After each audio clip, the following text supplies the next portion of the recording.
Isang vlogger na naman ang gumawa ng walang kakwenta-kwentang content. Yan, yung babae na yan, oh. Kasi yun daw ang napapansin ngayon, yung mga content na walang kwenta, yun daw ang maraming views. Kaya halos lahat gumagawa na ng ganyan. Yung babae na yan pumasok sa convenience store na Alphamart.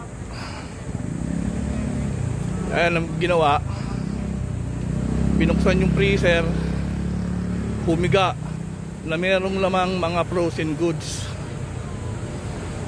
Nagkunwaring patay. At yung mga kamuting kasama, kunyari nag-iyakan. Ang lakas ng trip, di ba? Ayun, nag-post yung Alphamart management na hindi raw nila palalagpasin yung ganyang klase ng gawain sa establishment nila. Mukhang itidemanda pa yata. Tinuluyan na. Biruin mo, yung mga laman na frozen goods pinalitan ng bago, nilinisan yung freezer, syempre dahil hinigaan nga. Sa mga baguang vlogger dyan, kung gagawa kayo ng mga walang kakwenta-kwentang content, siguraduhin yung wala kayong mapeperwisyo at hindi kayo makakaperwisyo.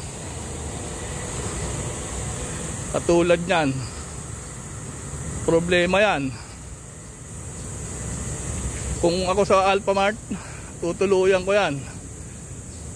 Kahit mag public apology yan, huwag nyo nang iurong yung demanda nyan para madala-dala yung mga ganyang klase ng content creator, mga gumagawa ng mga walang kakwenta-kwentang content. Ang bira.